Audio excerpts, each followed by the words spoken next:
안녕하세요. 70대 중반의 구독자입니다. 나이가 먹어갈수록 뭐가 옳고 그른지 스스로 판단하기가 참 어려워지는 것 같네요.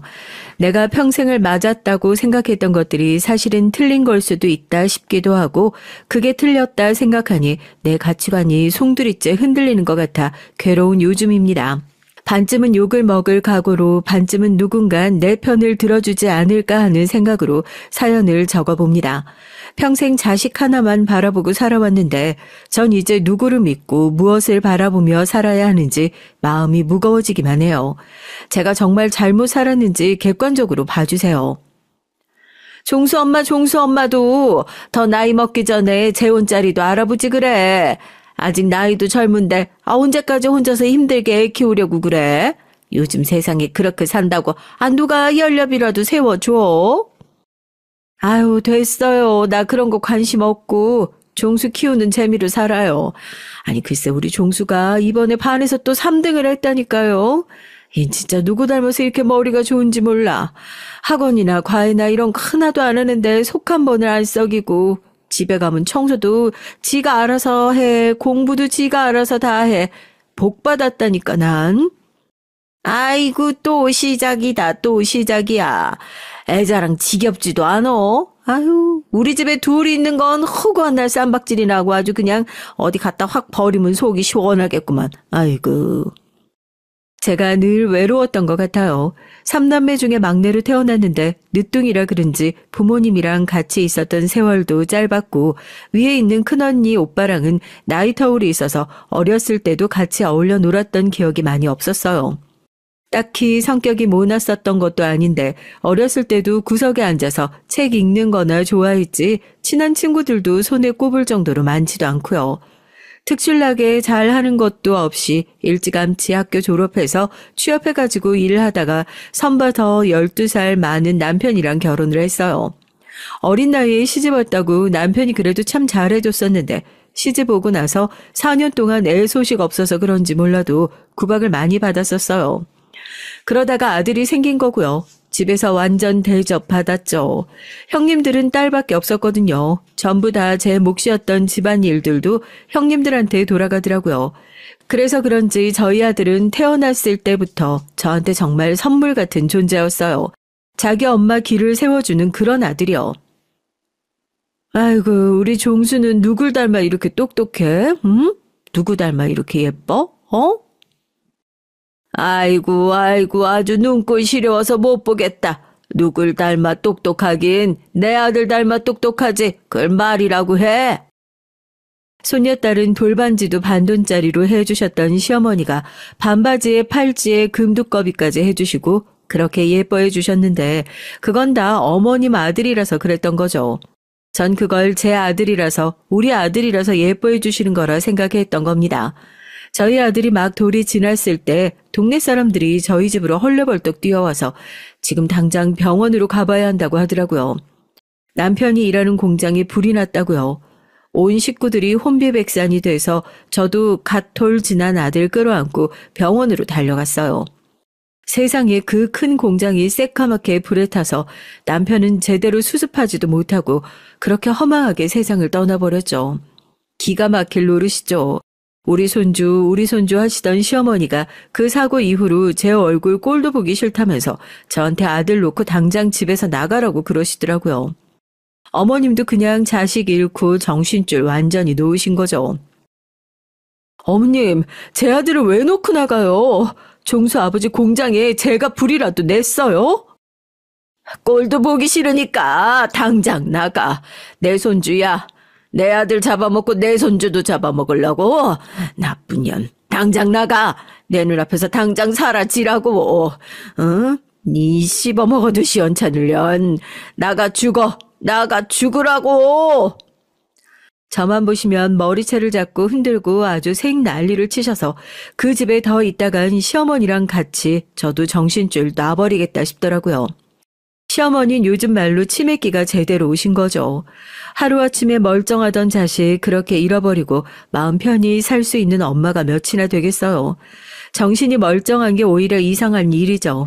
하지만 제 탓도 아닌데 오히려 남편 잃고 서러운 건 제가 더하면 더했지 덜할 건 아닌데 제가 잘못한 것도 아니면서 고스란히 그 화살을 다 받아야 했던 전 도저히 못 참겠다 싶었습니다. 산 사람은 살아야겠다. 아들 가진 엄만 또 그런 생각이 들더라고요. 몇 날 며칠을 고민하다가 식구들 다 자는 새벽에 애 안 깨게 앞으로 끌어안고 맨발로 시댁을 뛰쳐나왔어요.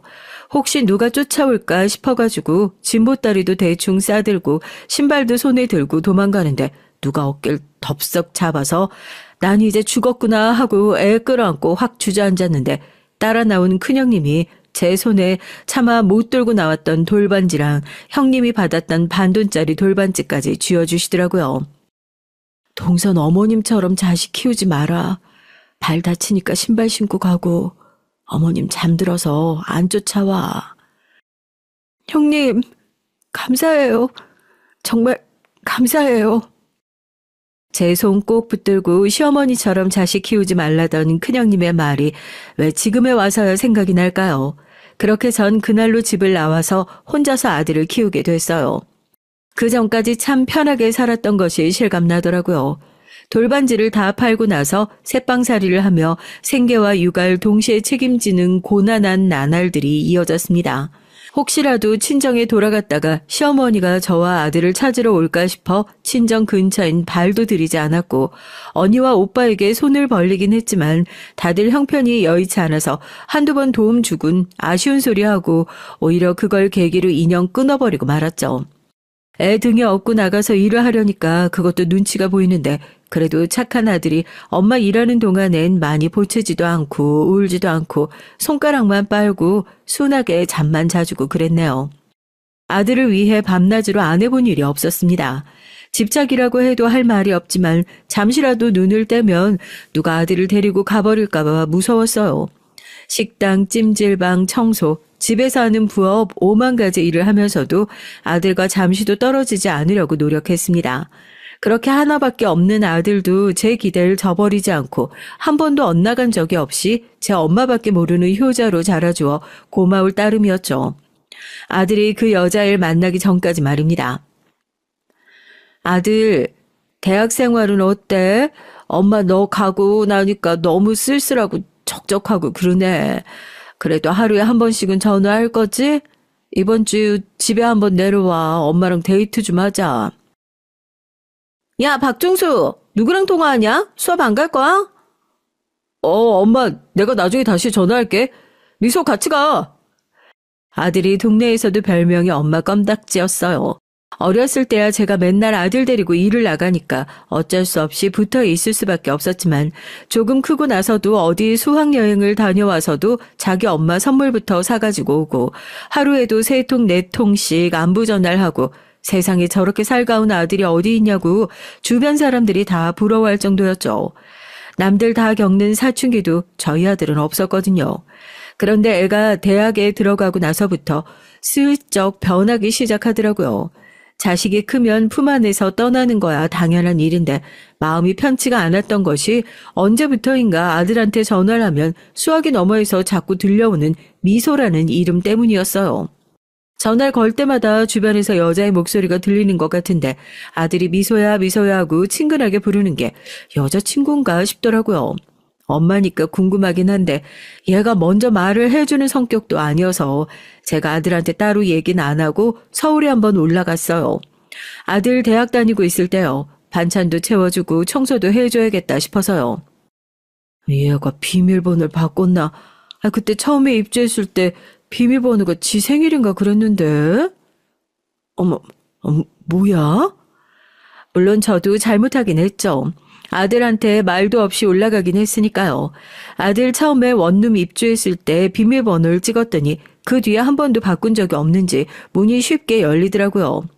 평소에 수업 들어가 있는 시간이라 당연히 집에 아무도 없겠거니 하고 반찬 채워주고 청소해주고 가야겠다 했는데 화장실에서 어떤 여자애가 양치를 하다 말고 눈을 동그랗게 뜨고 놀란 눈으로 저와 눈이 마주친 겁니다. 누구세요? 예. 너야말로 누구니? 누군데 우리 종수 집에서 양치질을 하고 있어? 기가 막혀서 정말. 저 종수 여자친구인데요?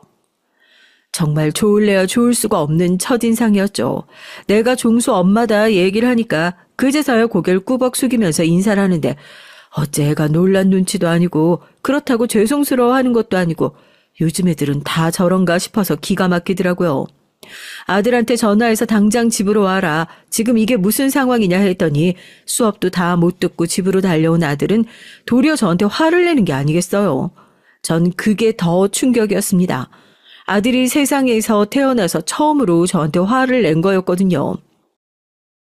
공부하라고 방아도 줬더니 여기다가 아주 살림을 차렸어. 이봐요 학생. 학생네 부모님은 여기서 이러고 지내는 거 아셔? 여자애가 남자의 집에서 양치하다가 부모님이랑 마주쳤으며 뭐 부끄러워하고 죄송하다 그런 소리 한마디 없이 어떻게 그렇게 당당할 수가 있어? 제가 무슨 나쁜 짓을 하다 들킨 것도 아니고 왜 여기서 저희 부모님 말씀을 하시는지 모르겠네요. 제가 뭐가 부끄럽고 죄송해야 하는지도 모르겠고. 엄마의 말로 지금 무슨 짓이야? 내가 언제 엄마한테 비밀번호 알려준 적 있어? 얜 내가 비밀번호 알려줘서 들어와 있었던 거고 지금 엄마야말로 내 허락도 없이 맘대로 집에 들어온 거잖아요. 종수야, 여기 네 집이잖아. 엄마가 네 집에도 마음대로 못 와? 너 지금 무슨 소리 하는 거야? 오히려 제 앞에서 당당하게 며느리의 편을 드는 아들의 모습에 무안함을 감출 수가 없었습니다. 꼭 둘이 편을 먹고 절 공격하는 것 같은 느낌이었다고 할까요? 그때 처음으로 며느리를 소개받게 됐습니다. 그땐 그냥 잠깐 만나고 마는 아들의 여자친구 정도라고 생각했죠. 옷차림새도 그렇고 마음에 드는 구석이라곤 하나도 없었거든요. 치마도 짧고 화장도 진하고 저렇게 하고 다니면서 공부나 제대로 하나 싶었는데 아들 얘기를 들어보니까 아들보다 성적은 더 좋다고 그러더라고요. 부모님이 두 분 다 외국에 사시고 어렸을 때부터 외국에서 유학을 해가지고 성격이 워낙 자유분방하다 얘긴 들었는데 하는 행동을 보니까 딱 자유분방한 태가 난다 싶었죠. 그땐 그냥 좋은 게 좋은 거라고 아들도 대학 들어와서 연애를 처음 해보는 거고 그 나이 땐 이 사람 저 사람 만나봐야 어떤 사람이 좋은 사람이고 어떤 사람이 안 좋은 사람인지 가릴 수 있는 눈도 생기니까 그래야 결혼 상대로 좋고 참한 아가씨를 고를 수 있는 거니 딱히 말리지 말자 아니란 생각으로 내버려 뒀어요. 차라리 그때 제가 기를 쓰고 말렸으면 뭐 결과가 달라지지 않을까 싶네요. 너 미소인지 뭔지 걔 아직도 만나고 있니? 연애는 그냥 연애로 끝내. 엄마가 보기에 오래 갈 인연은 아닌 것 같다. 애가 너무 자유분방하고 너랑은 잘 안 맞는 것 같다. 넌 참하고 내조 잘해줄 수 있는 그런 여자를 만나야지. 걔는 딱 봐도 살림이랑은 거리가 멀어 보이던데. 그런 애 만나면 네가 고생할 것 같아 그래. 엄마, 너무 편견 갖고 보지 말아줘. 미소가 겉으로 보기에만 그렇지 성격도 착하고 마음도 여려. 그리고 미소 어머니가 요리사셔. 그래서 미소도 요리 엄청 잘해. 엄마 요리 솜씨 못 따라가도 맛있는 걸 얼마나 많이 해주는데. 그러니까 이제 그런 얘기 하지 말아주라. 나 미소 정말 좋아해. 엄마도 인정해줬으면 좋겠어. 평생 속 한 번을 안 썩였던 자식이라고 생각했는데 딱 하나 이것만은 엄마 말 좀 들어줬으면 싶었던 것에서 꼭 자식은 엇나가 버리고 말더라고요. 짧은 연애로 끝날 줄 알았던 연애가 길어지기 시작하고 두 사람은 대학을 졸업하고 회사에 들어가고 나서도 만남을 계속 이어갔습니다. 아무리 봐도 별로인 것 같다. 이 부분이 좀 모자란 것 같다. 운이라도 뗄라치면 아들은 이제 진지하게 같이 미래 계획하고 있으니까 엄마가 그런 말씀 안 하셨으면 좋겠다 하면서 제 입을 그냥 콱 막아버리더라고요. 이게 진짜 제 아들 맞나 싶었습니다. 자식 이기는 부모 없다고 결국 두 사람은 긴 연애에 결혼이라는 종지부를 찍게 됐어요. 아들에게 딱히 물려줄 수 있는 것도 없었지만 알뜰하게 직장 생활하면서 모아둔 돈으로 반반씩 돈을 모아 결혼식을 준비했고 상견례 자리에서 사돈 댁은 두 사람이 힘을 합쳐 시작한 것만큼 결혼 생활도 공평하게 했으면 좋겠다 못을 박더라고요. 틀린 소리도 아닌데 그 소리가 저한텐 아들 며느리 생활에 간섭하지 말라고 꼭 으름장을 놓는 것만 같아 내심 불편했습니다. 그러고 보니 며느리와는 어떻게 보면 첫 단추라고 할 수 있는 결혼식장에서부터 삐걱거렸었네요. 엄마 껌딱지처럼 붙어 다녔던 게 엊그제 같은데 네가 언제 이렇게 다 커서 결혼을 다 하고 아유. 엄마도 참, 아들 어디 이라크 파병이라도 나가? 좋은 날 한숨은 무슨 한숨이야. 웃어야지. 그동안 남편도 없이 고생했던 지난 날들이 떠올라 저 혼자 괜히 울컥하더라고요. 식이 시작되고 바깥사돈으로부터 며느리의 손을 건네받은 아들의 모습을 보니까 고생했던 날들이 주마등처럼 스쳐 지나가는 것 같아 저도 모르게 눈물이 왈칵 차올라 손수건으로 황급히 눈물을 찍어 눌렀어요.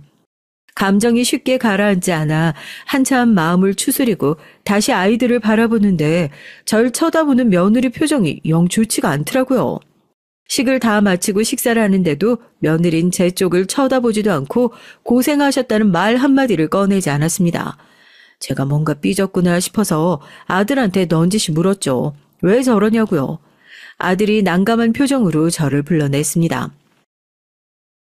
결혼식장에서 신부 부모님도 안 오시는데 신랑 엄마가 그렇게 우는 경우가 어딨어. 나도 민망해서 혼났어. 사회자가 얘기하는 거 못 들었어. 장인어른 장모님도 나오자마자 엄마 괜찮냐고 물으시더라. 미소도 당연히 기분 안 좋지.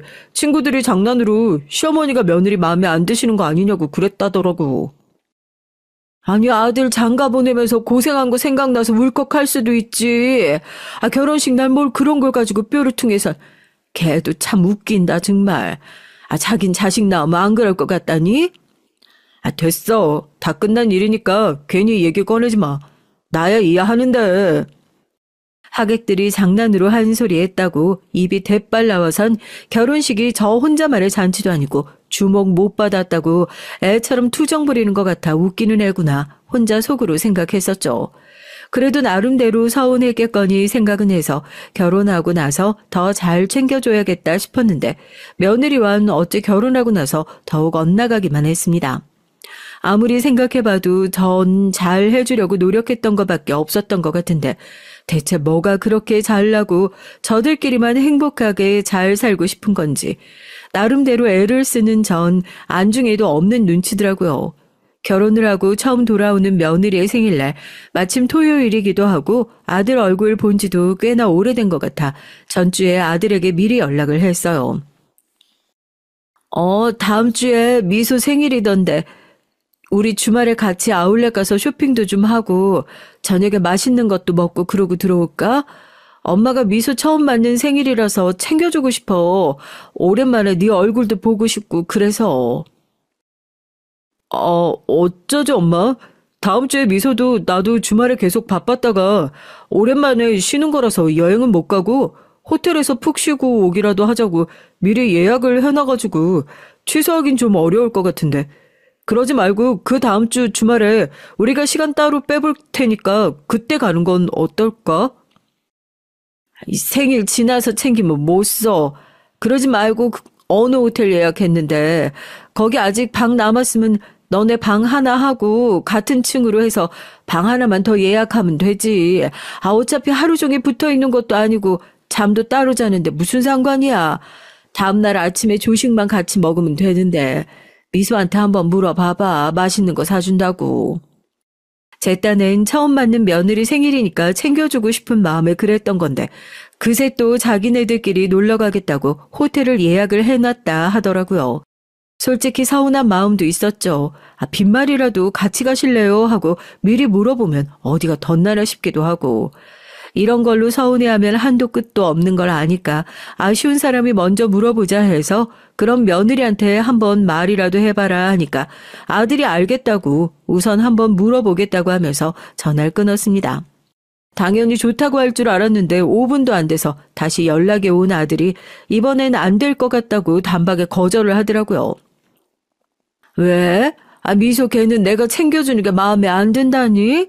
같이 자자는 것도 아니고 뭐가 그렇게 불편하다고. 엄마는 왜 또 말을 그렇게 하고 그래.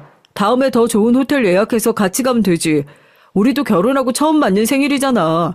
신혼부부인데 둘이서 오붓하게 좀 보내고 올게요. 엄마가 이번에 양보해줘.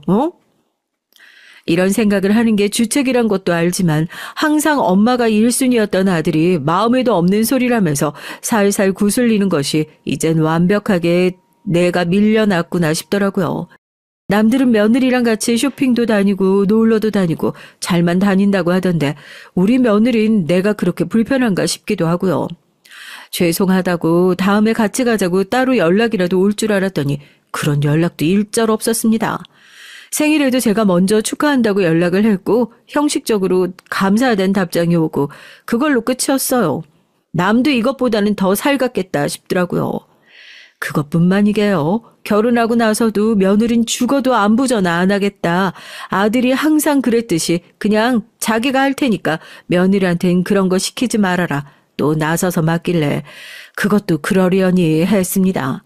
통화하는데 기침을 콜록콜록하고 목소리가 영 안 좋더라고요. 어렸을 때부터 감기 한번 걸리면 몇 주씩 고생을 했던 애라서 걱정스러운 마음에 얼른 아들네로 달려갔죠. 초인종을 누르니까 며느리도 얼굴이 희뜩해가지고 문을 열어주더라고요. 어머님, 짐은 왜 챙겨가지고 오셨어요? 여기서 주무시고 가시게요? 아이고, 얘 너도 올맞니? 너네 둘 다 아파서 살림은 어떻게 하려고. 얘 나와봐라. 세상에 집안 꼴 좀 봐. 먼지가 이렇게 쌓여있으니까 감기에 걸리지. 글쎄. 짐 챙겨오길 잘했네. 내가 며칠 있으면서 청소며 빨래며 해주마. 너도 어차피 아파서 집안 살림 돌볼 여력도 없을 거 아니야. 아니 어머님, 어떻게 저랑 상의 한마디도 없이 이러실 수가 있으세요. 연락도 없이. 아니 내가 어디 못 올 때 온 것도 아니고 너는 꼭 어떻게 올 때마다 연락도 없이 왔다고 면박을 주고 그러니? 종수가 아플 때 내가 해준 죽 아니면 잘 못 넘겨서 그래. 너도 아픈 줄 알았으면 좀 넉넉히 해오는 건데 세상에 이거 죽 다 배달시킨 거야? 이렇게 배달 음식만 계속 시켜 먹으니까 몸이 아프지. 젊은 애들이 살림을 해봤자 얼마나 잘하겠어요. 집안에 먼지는 가득하지 배달 음식은 쌓여있지. 솔직히 둘이서 살 때 애가 없는 게 다행이구나 싶더라고요. 뭐 앉으셔라, 짐은 여기다 놓으셔라 이렇게 다정하게 말 한마디 하는 법이 없이 한숨을 푹푹 쉬면서 어떻게 오셨냐, 왜 연락도 없이 오셨냐, 이마 짚고 무슨 못 올 곳이라도 온 사람 취급을 하는데 한 번도 아들 집에 기분 좋게 간 적이 없었다니까요. 그러더니 그래요. 어머님 가주시면 안 될까 하고요. 전 처음에 얘가 무슨 소리를 하나, 내가 잘못 들었나 했다니까요. 제가 진짜 몸이 너무 안 좋아서 그래요. 제가 택시 불러드릴게요. 오늘 이만 가주세요. 그래, 너 몸 안 좋은 거 안다니까. 그래서 내가 살림이라도 도와주려고 온 거 아니야. 어머님, 저 살림 도와달라고 부탁드린 적 없다고요. 당신 지금 뭐 하는 거야? 왜 어머니한테 소리 지르고 그래? 제발, 그럼 당신이 갈래? 나 좀 내버려 두라고. 당신이 그럼 어머니 모시고 가라. 너 지금 시어머니 앞에서 어디다 대고 소리를 질러? 이게 누구 집인데 어디서 나가라 말아야? 나갈 거면 네가 나가야지. 어디 남편한테 나가라 말아 건방지게. 어머님 집이에요? 여기 제 집이에요. 제 집에서 제 남편 나가라고 하는데 어머님이 무슨? 저도 열이 확 받아 순간 며느리 뺨을 확 올려붙였고 공기가 싸하게 얼어붙었어요. 미안하다고 사과를 해야 하는데 너무 순식간에 벌어진 일이어가지고 저도 사과를 할 타이밍을 놓쳤죠. 며느린 바닥에 주저앉아 엉엉 울기 시작했고 전 너무 당황해서 짐가방을 들고 그냥 내가 가겠다고 하고 먼저 자리를 떴습니다. 문을 닫자마자 확 서럽더라고요. 아들네 집에 와서도 이렇게 마음 편히 있을 수가 없고 문전박대를 당해야 하나 싶고 굴러들어온 돌이 박힌 돌을 빼낸다고 제가 꼭 톡하고 튕겨나온 돌 신세가 되어버린 것 같았죠. 문을 닫자마자 두 사람이 싸우는 소리가 문 바깥까지 들렸습니다. 아들이 급하게 문을 열고 나와 택시를 잡아주더라고요. 어머니, 그리고 당분간은 집에 오지 마세요. 제가 정리를 좀 할 게 있어서 그래요. 정리 다 되면 그때 다시 찾아뵙고 연락드릴게요. 사연으로 다 못 옮겨서 그렇지 며느리랑 정말 자잘자잘하게 십수번을 싸운 것 같아요. 정말 말도 안 되는 이유들 때문이었죠. 제가 보기엔 예민한 며느리 기질 탓이었던 것 같아요. 가족이면 다들 이러고 사는데 아들과 제 사이가 유난스럽다 매도하면서 오히려 아들과 제 사이를 이간질하는 걸 같은 느낌도 받았고요. 그때 그 몸살 사건으로 아주 뻥하고 터져버렸죠. 집에 돌아와가지고 미안하다고 문자를 썼다가 지웠다가 썼다가 지웠다가 먼저 소리를 지른 건 쟤인데 내가 또 먼저 사과하는 게 맞나 싶어서 그냥 그대로 잠에 들었습니다. 그리고 다음날 아들이 집으로 찾아와 내민 건 이혼 서류였어요. 펄쩍 뛸 일이었죠. 고작 뺨 한 대 맞았다고 이혼이라뇨. 미소 걔 당장 오라고 해라. 이혼은 무슨 이혼이야? 누구 아들을 이혼남을 만들어? 엄마 고소하겠다고 한 거 합의금 주고 겨우 서류 받아온 거예요. 그냥 적당히 타협하세요 이제. 나도 미소랑 엄마랑 매일같이 싸우는 거 보고 있는 거 이제 지긋지긋해. 그냥 여기서 끝내는 게 서로 위해서도 맞는 것 같아요. 이혼할 거고 갈라서기로 했으니까 엄마도 그런 줄 아세요. 지친 얼굴로 저에게 이혼을 통보하는 아들의 모습을 보니까 죄책감이 밀려왔습니다. 내가 그때 며느리의 뺨을 때리지만 않았더라도 그 상황까진 안 오지 않았을까 싶기도 하고 한편으론 지긋지긋하게 맞지 않았던 며느리와 인연을 차라리 내가 그 뺨 한 대로 잘 끊어버린 것이 아닌가 싶기도 했고요. 연애도 오래 했고 결혼 생활도 오래 했던 아들이 이혼 후에 심란해하고 괴로워하면 어떻게 하나 오로지 걱정이라곤 그거 하나뿐이었는데 생각보다 차분해 보이는 모습에 오히려 저도 한시름 덜었습니다. 이혼했는데 그냥 집에 들어와서 지내지 그래. 혼자서 밥은 잘 챙겨 먹고 있는 거야? 괜찮아요. 집도 정리해야 되고 회사 일도 많아서 여기서 지내는 게 편해요. 연락드릴게요. 여태 아들 얼굴 못 보고 산 게 며느리 탓인 줄 알았는데 이혼을 해도 얼굴 보기 힘든 건 마찬가지더라고요.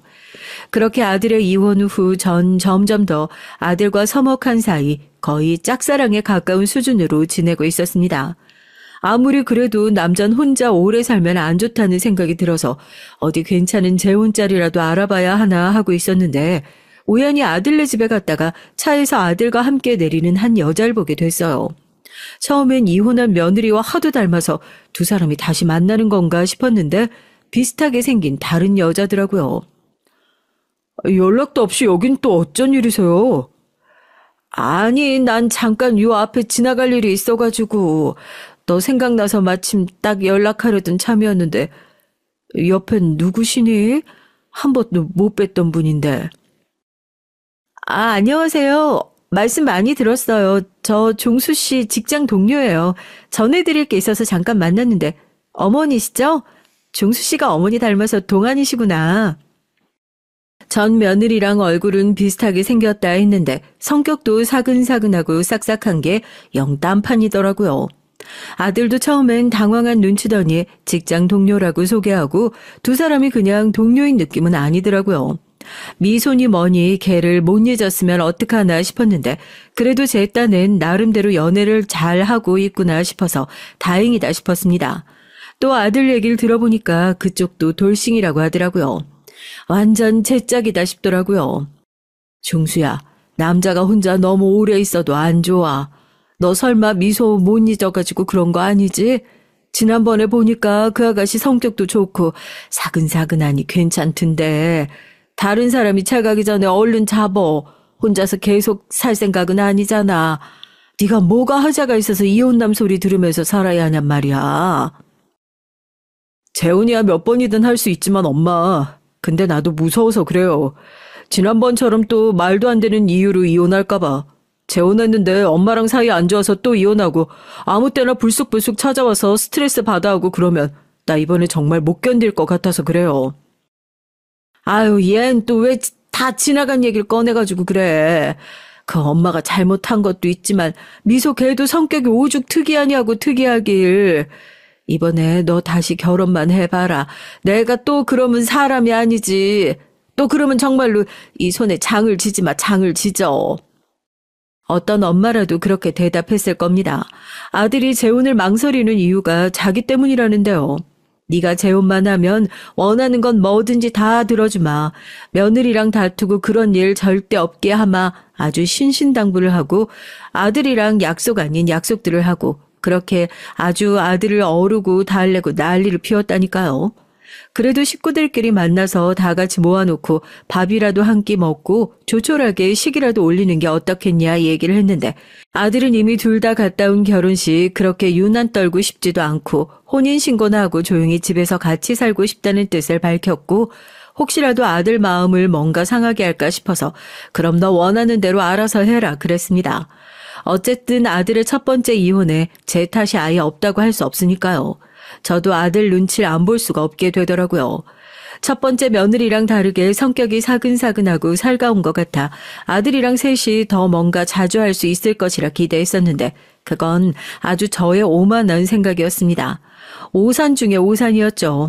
이건 뭐 얼굴만 웃는 낯이었지 아주 제 머리 꼭대기에 있는 애였다니까요. 주변 사람들이 오죽하면 저한테 임자 한번 제대로 만났다고 할 정도로 새 며느린 저한테 선을 그어놓고 절대 곁을 내주지 않는 애였어요.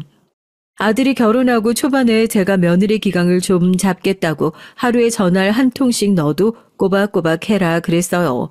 사실 며느리 기강 잡으려는 목적도 있었지만 언제부턴가 매일같이 저한테 전화를 하던 아들도 전화가 뜸해지고 하니까 며느리가 전화하면 옆에서 아들 목소리도 듣고 할 심산도 있었거든요. 처음엔 제가 왜요? 하고 바로 맞받아 치더라고요. 얘도 별 수 없는 요즘 애들이구나 싶어서 저도 지지 않고 버릇을 고쳐줬죠. 예, 그렇게 시어머니가 하는 말씀에 하나하나 말대꾸하면 어떡하니? 어른이 집에 혼자 계시면 그냥 별일이 없어도 잘 주무셨냐, 식사하셨냐, 무난 인사 드리는 게 당연한 거지. 아, 부모님께 그런 것도 안 배웠어? 전화 한 통 하는 게 뭐 그렇게 어려운 일이라고 바로 왜요? 하고 받아치고 있어. 그런가 보다 하면 되지. 그냥 무난 인사가 받고 싶으신 거예요? 매일매일요? 알겠어요, 어머님. 전 잘 이해가 안 되긴 하는데 어머님이 받고 싶으시면 그런가 보다 할게요. 그래도 확실히 전 며느리랑 다르게 고분고분한 구석이 있구나. 처음엔 그렇게 생각했죠. 알겠다고 먼저 숙이고 자기가 매일 무난 인사를 드리겠다고 하더라고요. 처음엔 옳았구나 했었는데 다음날 새벽에 자다가 아주 기절을 하는 줄 알았어요. 새벽 3시였나? 자고 있는데 갑자기 전화벨이 시끄럽게 울리길래 자다가 깜짝 놀라서 번쩍 일어났습니다. 무슨 사고라도 난 줄 알고 이게 무슨 봉창 두드리는 소리야 하고 깨어보니까 며느리한테 온 전화더라고요. 아들한테 무슨 일이라도 생긴 건가 싶어서 다급히 전화를 받으니까 무난 인사랍니다. 기가 막혔어요. 예, 새벽 3시에 무난 인사 드리는 사람이 어딨어? 아, 제가 오늘은 좀 일찍 해서요. 어머님 아직 주무시고 계셨어요? 죄송해요. 끊을게요. 그 다음 날은 어머님 생각해서 오늘은 좀 늦게 했다면서 새벽 5시. 어쩌다가 오후 1시. 이제 막 잠들었는데 밤 11시에 얘는 일부러 나 엿먹이려고 이런 시간만 골라가지고 전화를 하는 건가 싶을 정도로 말도 안 되는 시간을 쏙쏙 골라가지고 전화를 하는데 일주일 지나니까 잠을 제대로 못 자가지고 눈무치 캥해질 정도였어요. 결국 제가 먼저 뱃길 들게 되더라고요. 무난 인사고 나발이고 하지 말고 너 새벽에 나한테 전화하지 말라고요. 그랬더니 며느리 그게 자기는 매일같이 어머니 목소리 들어서 기분 좋은데 왜 하지 말라고 그러냐고 하더라고요. 이게 지금 일부러 나 열받게 하려고 그러는구나 하고 뒷목 잡고 넘어갈 뻔했다니까요. 뛰는 놈 위에 나는 놈이 있다고 얘는 내 속을 훤히 들여다보나 싶을 정도로 어쩜 이렇게 미운 짓만 쏙쏙 골라가지고 하는지요. 둘이서 외식을 자주 나가본 것도 아니지만 외식을 나가면 저도 모르게 아들 앞에 반찬 그릇을 밀어주게 되는데 자기가 불편하다면서 얌체같이 아들이랑 자리를 쏙 바꿔 앉아서 절 벙찌게 만들질 않나. 대놓고 저한테 근데 왜 이 사람 앞에만 반찬을 죄다 몰아주세요? 균형 감각에 문제 있으신가 보다. 그거 병원 가셔야 돼요. 이런 소리를 해서 아들 눈치를 보게 만들질 않나. 오히려 제가 며느리 눈치를 보게 만들더라니까요. 더군다나 가장 큰 문제는 아들이었습니다. 재혼 후에 며느리랑 무슨 재미가 얼마나 좋은 건진 몰라도 자기 집에 딱 붙어선 집에 한번 내려올 생각을 안 해요. 매일같이 하던 안부 전화도 이혼하고 난 이후엔 뚝 끊겼는데 대체 뭘 하고 사는 건지 제가 먼저 전화를 걸어봐도 형식적인 얘기를 하고 10분이 되지 않아 끊어버리기 일쑤였고 아무리 지 엄마한테 마음의 앙금이 남아있기로써니 부모 자식 간에 겨우 여자 하나 때문에 이렇게 척을 지고 살아가는 것이 맞나 싶더라고요. 아들, 요즘 왜 이렇게 통 연락이 없어? 집에 정말 좋은 두릅이 들어왔는데 너 두릅 데친 거 좋아하잖아. 둘 다 바쁘니까 엄마가 두릅이랑 뭐랑 좀 해가지고 반찬 좀 싸서 집으로 가져다 줄까? 뭐 오래 있다가 가지도 않고 그냥 딱 반찬만 주고 갈게, 반찬만. 됐어. 집에서도 잘 먹고 지내는데 내가 혹시나 해서 얘기하는 거지만 또 지난번처럼 말도 없이 반찬 가져다 주겠다는 핑계로 연락도 안 하고 무작정 집에 찾아오지 마. 지난번엔 그냥 그러려니 했지만 이번엔 정말 가만히 안 있을 거야. 엄마, 그거 진짜 잘못된 거야. 알고 있지? 얘, 넌 또 무슨 말을 그렇게 섭섭하게 하니? 오며 가며 들릴 수도 있는 거지, 참. 이미 반찬통까지 다 싸들고 아들 집에 출발하기 전에 그냥 전화로 운을 띄워봤는데 아니나 다를까 아주 학을 떼면서 얘기를 하길래 확 서운해지더라고요. 엄마가 아들 집에 찾아가는 게 뭐 그렇게 대수인 일이라고 저렇게 난리를 치나 하고요. 재혼 후에 연락도 잘 되지 않고 집에도 한번 통 안 와보는 것이 수상하다 싶어서 대체 어떤 꼴로 사는지 제 두 눈으로 확인해야겠다 싶어가지고 아들이 극구 만류했지만 반찬통을 싸들고 일어났어요. 지난번 며느리와의 통화로 얻은 것이 딱 하나 있거든요. 재택근무인가 뭐식인가 아들이랑 같이 회사를 다니는 며느리가 지금 재택근무를 한답시고 집에서 일을 하고 있다고요. 그러니 이 시간에 찾아가도 분명히 며느린 집에 있을 거다 싶어서 저도 나름대로 믿는 구석이 있어 그렇게 서울에 있는 아들 집에 혼자 찾아간 거였죠. 예, 나 지금 너네 집 앞에 왔는데 반찬을 좀 해가지고 와서 그러니까 문 좀 열어다오. 너 재택근무인가 뭔가 하느라 집에 있을 거 아니냐. 나 3분이면 올라간다. 문 열어놓고 있어. 네? 저희 집에 오셨다고요? 아니 연락도 미리 안 하시고 말도 없이 오시면 어떡해요. 종수 씨는 알고 있는 거예요? 어머님, 저 지금 집에 없어요. 그냥 반찬 문 앞에 두고 가세요. 종수한테 말하고 왔지 그럼. 그리고 반찬을 어떻게 문 앞에 두고 가. 요새 날씨 따뜻해서 반찬 문 앞에 놔두고 가면 이거 죄다 씌워버린다. 어디 멀리 나갔니? 문 앞에서 기다리마. 집 위에 올라가기 전에 그래도 미리 연락을 안 하고 왔다고 또 난리를 피울 게 뻔해서 며느리에게 전화를 걸었더니 집이 아니라며 문 앞에 반찬을 놓고 가라고 하더라고요. 평소엔 집에 잘만 붙어 있으시면서 시어머니가 왔다니까 집이 아니라고 하는 것이 어쩐지 거짓말 같기도 해서 일부러 그냥 반찬통을 가지고 문 앞까지 올라가 봤어요. 아니나 다를까 집이 아니라고 한 소리를 순 거짓말인 것 같더라고요.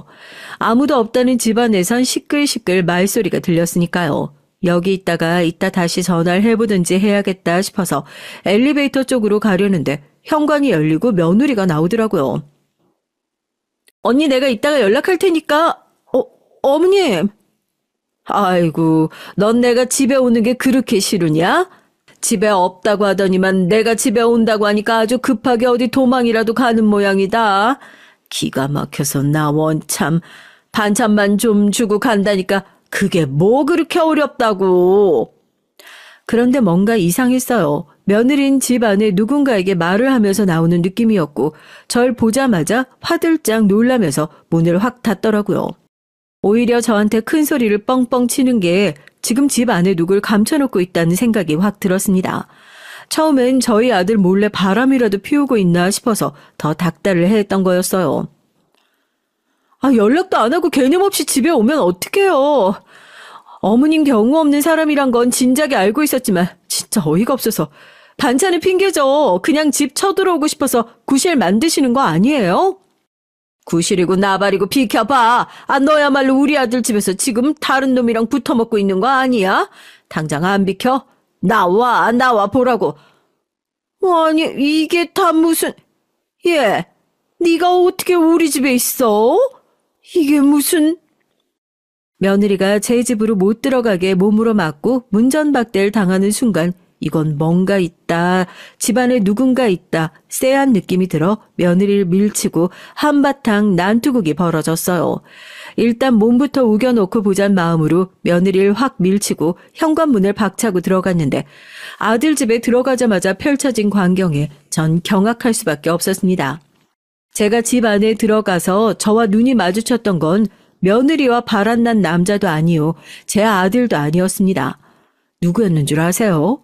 바로 제 전 며느리 미소였어요. 며느리만 있으면 다행이게요. 며느리 품엔 돌도 안 지난 것 같은 애가 품에 안겨 빽빽 울고 있었습니다. 이게 대체 어떻게 된 일인가 싶더라고요. 며느리한테 연락을 받고 온 건지 아들이 급하게 집으로 뛰어들어왔고 전 뒷목 잡고 쓰러지기 일보 직전이었죠. 니들 둘 이혼한 거 아니었어? 아니 대체 어떻게 얘가 이 집에 있어? 또 얘는 또 누구 애고? 내가 다 설명할게. 우리 이혼 안 했어. 이혼한 척 한 거지. 이 사람이랑 나 재혼한 거 아니야. 여기 미소 동생이야. 내 처제라고. 엄마가 미소를 하도 못살게 굴고 들들 볶아서 이 방법밖에 없다 싶었던 거야. 이혼한 척하면 신경 좀 안 쓸까 싶어서. 이혼시켜놓은 건 엄만데 실컷 이혼하고 나니까 또 재혼하라고 난리더라. 처제가 애 봐주느라고 우리 집 왔다 갔다 하다가 엄마한테 오해받고 나니까 차라리 그럼 자기가 나랑 재혼하는 척 하겠다고. 다른 사람보다 자기가 그러는 게 낫지 않겠냐고. 그래서 지금 이 상황까지 온 거라고. 경악할 상황에 전 아무 말도 하지 못했습니다. 그러니까 두 사람은 애초에 이혼한 적이 없었던 거예요. 제 시집살이를 못 이겨서 며느리가 저한테 뺨을 맞은 날 저희 아들은 며느리한테 위장 이혼을 제안했고 그때부터 두 사람은 이혼한 척을 하고 서울에 새 집을 얻어 이렇게 살림을 계속 꾸려왔던 겁니다. 얼마 전에는 아이를 얻어 해외에 있느라고 결혼식 땐 참석하지 않아 제가 얼굴을 알지 못했던 사돈 아가씨가 한국으로 들어와 애를 봐주고 있었고 집에 들락날락하는 모습을 보면서 아들이 새로 만나는 아가씨구나 보기 좋게 오해를 했던 거죠. 나 한 번도 엄마 때문에 미소랑 이혼할 생각 해본 적 없어. 그건 지금도 마찬가지고 와이프랑 아이 그리고 엄마 중에 선택을 해야 한다고 하면 난 당연히 전자 선택할 거야. 이런 선택도 내 가족을 지키기 위해서 했던 선택이고 그러니까 더 이상 어떤 식으로든 내 가족들 인생에 개입할 생각하지 마세요. 아시겠어요? 네가 어떻게 엄마한테 그런 소리를 할 수가 있어? 엄마가 널 어떻게 키웠는데? 종수야, 엄마가 널 어떻게 키웠는데? 어떻게 여자 하나 때문에 네 애를 이렇게 감쪽같이 속이고 배신할 수가 있냔 말이야. 너 이거 천륜 배반하는 짓이다. 어떻게 내 자식이 그런 끔찍한 짓을 할 수가 있어. 평생을 자식을 위해 희생하면서 살아왔던 인생입니다. 한 번도 자식이 못됐으면 하는 마음으로 산 적이 없어요. 제 모든 선택의 나침반은 아들을 향해 있었다 자부할 수 있습니다. 그런데 그런 아들이 제 앞에서 눈 하나 깜짝 안 하고 자긴 와이프와 자식을 선택하겠다 말하는 모습을 보니까 정말로 비수가 날아와 가슴에 꽂히는 것 같은 기분이 들더라고요. 바닥에 주저앉아 눈물을 뚝뚝 흘리는데도 누구 하나 절 불쌍히 여기는 사람이 없더라고요. 인생을 정말로 헛산 것만 같은 기분이었어요. 어머님, 저 어머님한테 며느리로 인정받았던 적도 없지만 앞으로도 어머님한테 며느리로 인정받고 싶지 않아요. 그동안 제가 시집살이 당하면서 얼마나 힘들었는지 어머님도 똑같이 느껴보셨으면 좋겠어요. 어머님한테 제 손으로 손주 안겨드릴 일은 절대 없을 거니까 앞으로 다시 찾아오는 일 없었으면 좋겠어요. 정말로 그렇게 문전박대를 당했어요. 아들은 그 뒤로 연락 한 통이 없는 상황입니다. 뒤늦은 후회를 하면서 두 사람에게 장문의 편지를 쓰고 사과를 해봤지만 묵묵부답이더군요. 돌이 지난 아들을 끌어안고 시댁을 나오면서 형님이 제게 너는 시어머니처럼 자식 키우지 말아라 하셨던 얘기가 가슴속에 사무칩니다. 남편 없이 평생 아들을 바라보고 살면서 제가 너무 아들 하면서 살았던 걸까요? 뒤늦은 후회긴 하지만 어떻게 해야 두 사람의 마음을 돌릴 수 있을지, 어떻게 해야 지난날의 과오를 씻을 수 있을지 해답을 찾고 싶어 이렇게 사연을 쓰게 됐어요. 저도 남들처럼 평범하게 아들과 며느리와 손주와 행복하게 말년 보내면서 외롭지 않은 인생을 살고 싶다는 생각이 간절하게 듭니다. 어떻게 하면 진심으로 뉘우치고 있는 이 마음을 두 사람에게 전달할 수 있을지, 어떻게 하면 용서받을 수 있을지 진심 어린 사과를 전달하고 싶어 이렇게 사연을 보내게 됐어요. 종수야, 미소야, 두 사람이 이 사연 들을지 모르겠지만 이 모자란 엄마가 너희를 사랑하는 방법을 제대로 배우지 못해 참 부족한 모습을 많이 보였던 것 같다. 앞으로는 너희 인생이 내 것인 것 마냥 쥐고 휘두르는 일 절대 없게 할 테니까 모자란 엄마에게 다시 한 번만 기회를 줄 수 있었으면 좋겠구나. 언제든지 이 자리에서 너희 기다리마. 마음이 풀리면 언제든지 연락 기다릴게. 미안하다. 정말로 미안하다. 안녕하세요. 전 내일 모레면 50인 여자입니다. 제 나이 어느새 중년에 접어들고 있네요. 50 가까이 사는 동안 사는 게 너무 힘들어서 비눗방울처럼 한순간에 사라지고 싶다는 생각도 많이 했습니다. 하지만 자식이 있으니 제 마음대로 그럴 수는 없었어요. 못난 부모라도 없는 것보다야 있는 게 자식들에겐 더 나을 것 같아서요. 저와 남편은 만남부터 악연이었는지도 모르겠습니다. 20대 중반에 전 한참 직장 생활을 하던 중이었는데 부모님께서 살던 주인집 아줌마가 중매를 서서 남편을 만나게 됐어요. 저야 아직 앞날이 창창한데 중매 같은 것까지 하면서 결혼하고 싶진 않았습니다. 그런데 당시에 집안 형편이 좋지가 않았어요. 원래도 경제적으로 여유 있는 집안은 아니었는데 아버지께서 친구 보증을 잘못 서는 바람에 집까지 날리게 됐죠. 그래서 졸지에 5 식구가 살던 집에서 나와 좁은 집에서 월세를 살게 된 겁니다. 저와 오빠는 어떻게든 돈을 벌어 다시 집안을 일으키려고 했지만 부모님 생각은 달랐어요. 형편이 어려우니 집안에 입이나 줄이자 싶으셨는지 오빠랑 저 둘 다 결혼시키려고 하셨죠. 부모님은 하루가 멀다 하게 주변에 아는 사람들에게 얘기해서 맞선 자리를 만들어 오셨고요. 오빠와 전 매주 주말마다 맞선 자리에 나가야 했습니다. 전 그럼 부모님이 이해가 되지 않았지만 부모님은 완강하셨어요.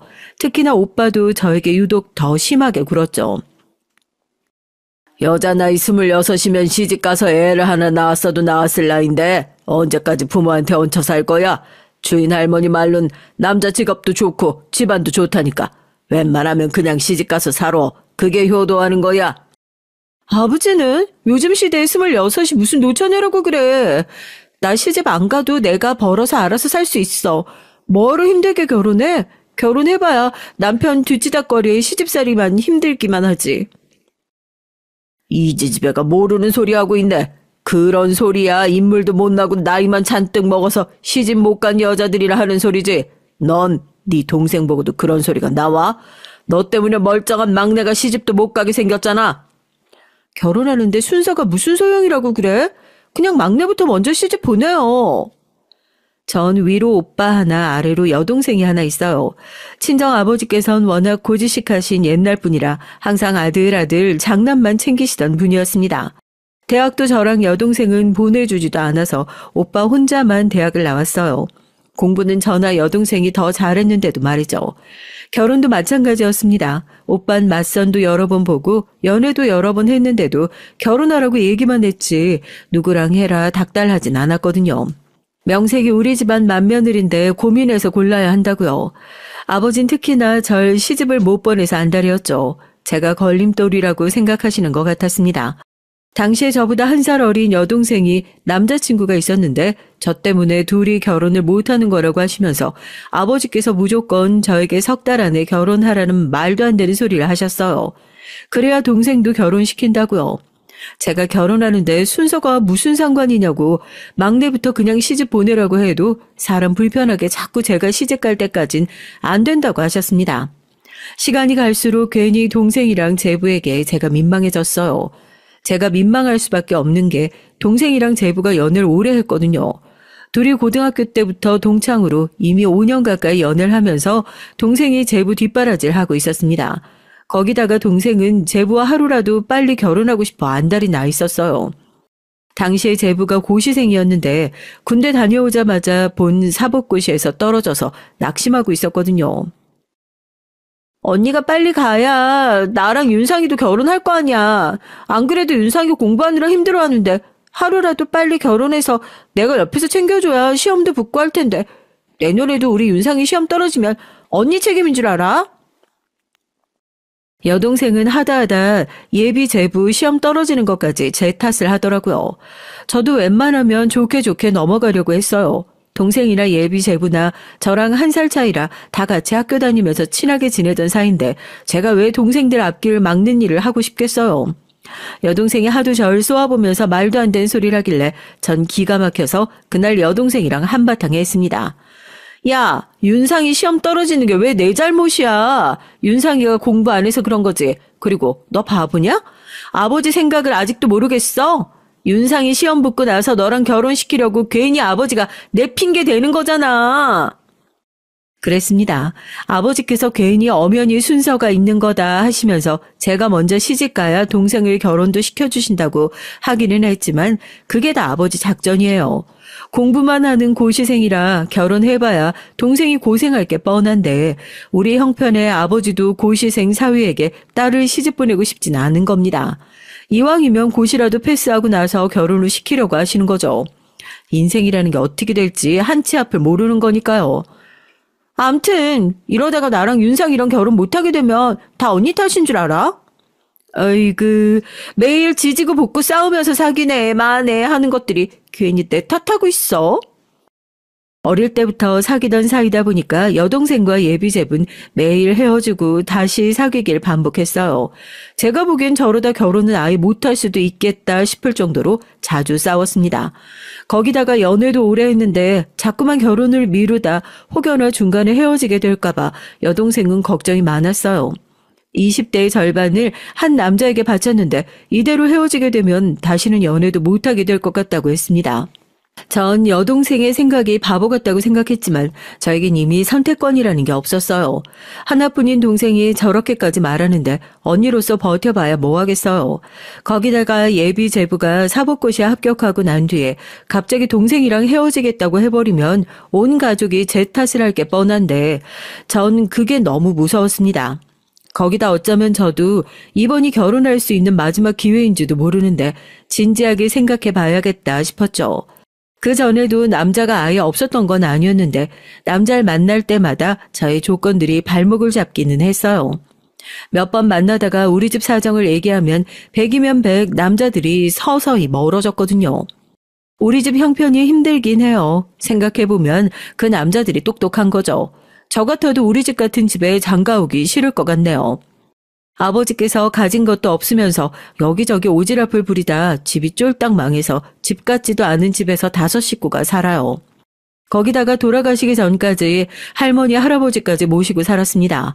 제가 어릴 때부터 지켜본 아버지 식구들은 아버지가 장남이라고 다들 아버지에게 얹혀서 살려고 했어요. 정작 할머니, 할아버지도 장남이라고 아버지에게 해준 것도 없는데 와중에 아버진 본인이 장남이라고 이모 수술비에 사촌 오빠들 대학 등록금까지 내주느라 빚도 어마어마했습니다. 만나던 남자들이랑 좀 가까워졌다고 느꼈을 때 그런 얘기를 하면 다들 표정이 썩 좋지 않더라고요. 그럴만하죠. 제가 뭐 볼 게 있다고 그런 사정까지 감수하면서 결혼 생각을 하겠어요. 그러니 이번에 만나는 남자가 어쩌면 결혼을 할 수 있는 마지막 남자일지도 모른다고 생각할 만했죠. 물론 외모도 그렇고 나이도 저보다 너무 많아서 마음에 들지 않았지만 제 사정상 그 남자가 제가 싫다고 하지 않으면 제가 마다할 자격이 없었습니다. 전 고졸에다가 직장도 변변치 않았는데 남자는 동사무소에서 일하고 집안도 좋다는데 제가 어떻게 마음에 안 든다는 소리를 할 수 있었겠어요. 더군다나 남편과 처음 만났을 때 남편이 저에게 했던 말이 있는데 전 그 말에 꽂히고 말았습니다. 제가 내년에 다른 지역으로 발령을 받아서 고향을 떠나야 돼요. 그래서 결혼하게 되면 좀 서두르고 싶은데 어때요? 전 항상 지긋지긋한 이 동네를 떠나고 싶었어요. 평생 시골 동네에서 살면서 서로 수저가 몇 개 있는지까지 빤히 아는 이런 코딱지만한 동네 벗어나고 싶었습니다. 그런데 태어나 처음 보는 남자가 저에게 내년이면 본인이 다른 지역으로 발령이 나서 이 동네를 떠나야 하니 결혼을 좀 서두를 수 있냐입니다. 저도 그 순간에 왜 그런 생각을 했는지 모르겠지만 남편이 마치 구세주처럼 보였어요. 드디어 날 이 거지 같은 동네에서 구해줄 백마탄 왕자님이 나타난 건가 싶을 정도로요. 젊은 시절에 전 그 정도로 철이 없었어요. 평생 그렇게 고생을 하고도 결혼이 뭔지도 제대로 모르고 무작정 도시로 나갈 생각만 하면서 좋아했죠. 전 결국 남편과 결혼하기로 결심했습니다. 그런데 한 가지 걸리는 게 있었어요. 남편과 결혼하겠다고 날짜까지 다 잡은 상태였는데 상견례 날 하마터면 제 입으로 결혼을 안 하겠다고 할 뻔했어요. 세상도 참 좁지. 제가 고등학교 다닐 때 반에서 절 무지하게 괴롭히던 나쁜 년이 하나 있는데 글쎄 그 년이 남편 동생이더라고요. 그것도 하나밖에 없는 동생이요. 이름이 은영이라는 년인데 그 년이 이유도 없이 그냥 매일 절 놀리고 괴롭혔어요. 그냥 제가 키가 작고 피부가 하얀 게 마음에 안 든다고요. 매일 말도 안 되는 핑계로 제 물건을 뺏고 친구들과 어울리지 못하게 했습니다. 상견례 자리에서 은영이 년을 만나고 나서 전 진지하게 결혼을 고민했어요. 평생 잊히지 않을 상처를 준 년인데 그런 년이랑 어떻게 가족이 될 수 있을까 싶어서요. 더군다나 더 기가 막힌 건 은영이 그년의 태도였습니다. 학창시절 내내 지독하게 괴롭혔던 건 본인이면서 절 보자마자 오히려 본인이 더 기가 막혀 했어요. 와, 오빠 미쳤어? 쟤 고졸이야. 서울에서 대학까지 나온 오빠가 뭐가 아쉬워서 저런 별 볼 일 없는 애랑 결혼을 해? 어른들도 있는 자리에서 은영이 년은 저를 보자마자 삿대질을 하며 본인 오빠랑 안 어울린다고 소리를 쳤어요. 순식간에 제 얼굴이 빨갛게 달아올랐죠. 여자가 대학 나와봐야 뭐해. 괜히 아는 척이나 해서 남자 피곤하게 하지. 난 그런 거 상관없으니까 괜한 소리 하지 말고 조용히 하고 있어. 남편은 제 편을 든다고 한 소리인지 모르겠지만 사실 전 남편 말이 더 기분이 나빴습니다. 물론 남편이나 저나 둘이 연애를 한 사이도 아니고 소개로 만나서 결혼을 결정하긴 했지만 남편의 말투에서 왠지 전혀 애정이 느껴지질 않았어요. 우리 장난말이 맞다. 여자가 너무 많이 알아봐야 남편 피곤하게 하는 소리나 하지. 여자란 자고로 말수도 적고 얌전해야 데리고 살 맛이 있는 거야. 사돈 말이 맞습니다. 우리 집에 딸년이 둘이라 아주 시끄러워서 정신 사나워 죽겠어요. 우리 이서방 덕분에 하나 해치워서 얼마나 고마운지 모르겠습니다. 아버지 무슨 그런 소리를 하세요? 어허, 어른들 말씀하시는데 네가 왜 끼어들어? 네 언니 시집가고 나면 바로 네 차례야, 알지? 바로 밑에 동생도 결혼할 사람이 있나 보네요. 아이고, 사돈 좋으시겠어요. 우리 집 딸은 연애도 통 못하고 선만 보면 매일 차이고 들어와서 걱정인데. 엄마는 내가 언제 차이고 들어왔다 그래. 내가 다 별로라서 알아서 차고 들어온 거야. 은영이 년은 여전했어요. 주변에 어른이 있든 말든 자기가 할 말은 싸가지 없이 툭툭 내뱉었죠. 사돈 이거 보세요. 딸들이 이렇게 쓸데없는 소리만 해야 된다니까요. 아이고 저거 하루라도 빨리 시집 보내야 되는데 걱정입니다. 사돈이 혹시나 주변에 좋은 자리 있으면 좀 소개시켜 주세요. 하하하 그럼요. 우리 이제 다 한 가족인데 제가 주변에 한번 알아보겠습니다. 걱정하지 마세요. 양가 부모님들 분위기는 좋았지만 제 얼굴은 하얗게 질려 있었어요. 어른들은 도대체 뭐가 재밌는지 약주를 하시면서 연신 깔깔 웃었죠. 그 순간 전 결혼하겠다고 결심한 게 과연 잘한 일인가 싶었고요. 더군다나 제 바로 맞은편에 앉은 은영이 년이 자꾸만 제 얼굴을 보면서 실실 웃는데 너무 재수없더라고요. 지금 생각하면 그때라도 정신 차리고 결혼하지 말았어야 했는지도 모르겠습니다. 안 그래도 제대로 된 거라고는 없던 제 인생이 결혼과 동시에 더 꼬이기 시작했으니까요. 역시나 인간은 변하는 게 아니었습니다. 저와 남편이 결혼하고 나서도 은영이 그녀는 그대로였거든요. 절 아직도 그때 그 시절에 바보 같았던 고교 동창생으로 생각하는 것 같았죠. 만날 때마다 은영이녀는 절 무시하고 눈에 가시로 여겼어요. 남편이 일요일이면 한 달에 한두 번씩 직장 동료들이랑 등산에 갔어요.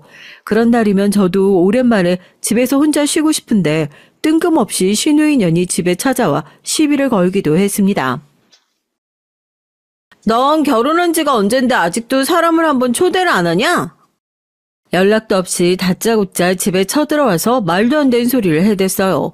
무엇보다 기분 나쁜 건 자꾸만 반말을 찍찍 해댔다는 겁니다. 안 그래도 집 좀 정리되면 어머님 아버님이랑 모시고 집들이 하려고 했어요. 근데 진영 씨 일이 바빠서 시간이 영 안 나네요. 전 성질이 나는 것도 꾹 참고 애써 좋게 좋게 말하려고 노력했습니다. 우리 오빠 일 때문에 바쁜 거 맞아? 무슨 공무원이 일요일까지 나가서 이래. 그냥 너랑 있기 싫어서 핑계대고 놀러 나간 거 아니야? 사람 속을 긁기로 작정하고 왔는지 신우인 얄미운 소리만 골라서 했어요. 제가 남편이 회사 동료들이랑 등산 간 거라고 말을 하는데도 신우인 들은 채도 안 하고 자기 멋대로 방문이며 냉장고까지 열면서 집안을 헤집고 다녔죠. 그러면서 한다는 소리가 재수 없었습니다. 세상 참 오래 살고 볼 일이다. 동네에서 제일 가난한 집구석 딸내미라 매일 도시락도 못 사오던 게 운 좋게 우리 오빠 만나서 아파트도 살아보고 인생 폈네 폈어. 남편과 결혼할 때 남편이 장남이라 시댁에서 받은 게 많기는 해요. 신혼집도 처음부터 자가 아파트로 시작했고 집안의 가전이며 가구도 몽땅 다 시댁에서 해주셨습니다. 전 정말 몸만 들어왔다고 해도 과언이 아니었어요. 거기다가 시댁에 갈 때마다 시부모님께서 저에게 용돈도 가끔 주셨고요. 한 살이라도 젊을 때 돈을 모아둬야 나이 들어서 고생 안 하는 거라고 하시면서요. 그때까지만 해도 전 시집 잘 왔다고 생각했죠. 평생 오빠 들러리만 서면서 부모님 뒤치다꺼리하기 바빴었는데 이제라도 남편과 시부모님의 그늘 아래 좀 마음 편히 살 수 있겠다 싶어서요. 그렇다고 해서 제가 시댁에 노예로 팔려온 것도 아닌데 알아서 신년처럼 살 필요는 없잖아요. 그런데 신우인 제가 자기 올케인 걸 자꾸만 까먹는 것 같아요. 이왕 남편과 결혼하면서 가족이 된 거 저도 이젠 과거의 일은 좀 다 잊고 살고 싶은데 자꾸만 지난 과거를 신우인연이 끄집어내니 피곤하더라고요. 저도 더는 고등학교 시절 애송이가 아니니 이제라도 본때를 보여줘야겠다 싶었습니다. 아가씨, 내가 오빠랑 결혼한 지가 언젠데 아직도 나한테 반말하면 어떡해요? 이제 호칭 좀 제대로 하셔야죠. 전 최대한 눈빛에 힘을 주고 인상을 팍 구기면서 얘기했어요. 평생 가족으로 살아야 하는데 이젠 가족 내의 질서를 지켜야 하니까요. 그런데 사람 변하는 거 아니더라고요. 학교 다닐 때도 그렇게 무식하고 멍청하더니만 30이 다 돼서도 정신을 못 차렸어요. 야, 네가 우리 오빠랑 결혼 좀 했다고 내가 새언니 이렇게라도 불러줄 줄 알았어? 참, 웃기고 있네. 너 그냥 영원한 내 밥이야. 신우인 손까지 번쩍 들어올리면서 금방이라도 절 때릴 것 같은 신용을 했죠. 그 모습까지 보고 나니까 저도 눈이 돌더라고요. 밥은 무슨? 너 정신 나갔니? 무식해도 정도가 있지. 너 지금 너희 부모님이랑 너희 오빠 앞에서도 이렇게 굴겠다는 거야? 내가 총 맞았냐? 그랬다가 돈줄 끊기면 어떡하려고 내가 그러겠어? 어른들 있는 앞에선 일절 너랑 얘기할 생각 없으니까 너나 나한테 친한 척 하지 마. 난 너 가족으로 생각 안 하니까. 이걸 보고 적반하장이라고 하나 봅니다. 학교 다닐 때 비겁하게 사람 괴롭히고 놀린 건 본인이면서 오히려 자기가 잘났다고 큰 소리를 치더라고요. 저도 바보가 아닙니다. 정신 나간 신우이년이 더 선을 넘기 전에 손을 봐줘야겠다 싶었어요. 전 그대로 신우이에게 다가가 덥석 신우이의 머리채를 잡아당겼습니다. 그러자 놀란 신우가 제 손에 매달려서 버둥거리더군요. 아, 이 인형이 미쳤나? 너 이거 지금 어딜 잡은 거야? 이거 안 나? 놓긴 뭘 놔. 미친 건 너지 이년아. 학교 다닐 때 내가 워낙 집안일로 힘들어서 봐줬지만 지금 아니거든. 어디서 오빠 아내한테 양아치 놀이하고 있어. 아, 이 미친년아. 너 돌았어? 너 내가 가만히 둘 것 같아? 내가 무슨 짓을 해서든 너랑 오빠랑 갈라놓을 거야. 네가 뭔데 나랑 내 남편을 갈라놔. 너같이 멍청한 년 말을 누가 믿겠냐? 저는 잡은 머리채를 빙빙 돌려 바닥으로 내리꽂았습니다. 지금까지 제가 이런 년을 뭐하러 봐주고 있었나 싶을 정도로 덩치만 컸지 힘도 없어서 제 손에 휙휙 매달리더군요. 그런데 그 순간 말도 안 되는 일이 벌어졌어요. 지금 내 집에서 둘 다 뭐 하는 거야? 이제 거의 다 끝났다 싶었던 순간에 하필이면 그때 남편이 나타난 거예요. 남편은 당장 눈앞에 벌어진 모습만 보고 놀라서 저와 머리끄댕이를 잡고 싸우고 있는 신우이를 동시에 쏘아봤습니다. 그때였어요. 신우인 이때다 싶었는지 눈물이 그렁그렁한 얼굴로 남편에게 달려들어 울먹였어요. 오빠, 새언니가 글쎄 나더러 옛날에 있었던 일 오빠한테 얘기하면 가만히 안 둔다고 갑자기 내 머리채 잡고 흔들었다니까. 신우이녀는 갑자기 저더러 새언니라고 부르면서까지 본인은 억울하다는 듯 울부짖었어요. 그게 무슨 소리야? 옛날 일? 무슨 일 말하는 건데? 시끄럽게 울지 말고 똑바로 얘기해봐. 남편은 신우이의 말에 인상을 팍 구기면서 잔뜩 짜증 섞인 말투로 얘기했습니다. 내가 다 지난 일이니까 이런 말까지 안 하려고 했는데 나랑 세원이랑 고등학교 동창인 거 알지? 사실 그때 세원이가 나를 얼마나 괴롭혔는지 몰라. 나한테 맨날 돈 뺏고 놀리고 그랬다니까. 저는 기가 막혀서 순간 입이 절로 벌어졌어요. 신우이 년이 이 정도로 연기를 잘하는 줄 몰랐는데 이젠 하다하다 거짓말까지 하더라고요. 전 신우이의 모함에 너무 억울해서 말까지 버벅거렸습니다. 너 이은영 지금 무슨 소리 하는 거야? 내가 널 언제 괴롭혀? 괴롭혀도 네가 날 괴롭혔지. 너야말로 왜 그래? 그래서 내가 오빠한텐 절대 말 안 하겠다고 약속했잖아. 어렸을 때 일 가지고 뭐가 그렇게 찔려서 사람 집까지 불러서 이런 짓을 해. 신우인 제가 일부러 남편이 없을 때 본인을 집에 불러내 고등학교 때 일을 남편에게 얘기하면 가만히 안 두겠다고 했어요. 그러곤 제가 다짜고짜 본인을 때렸다고 얘기했습니다.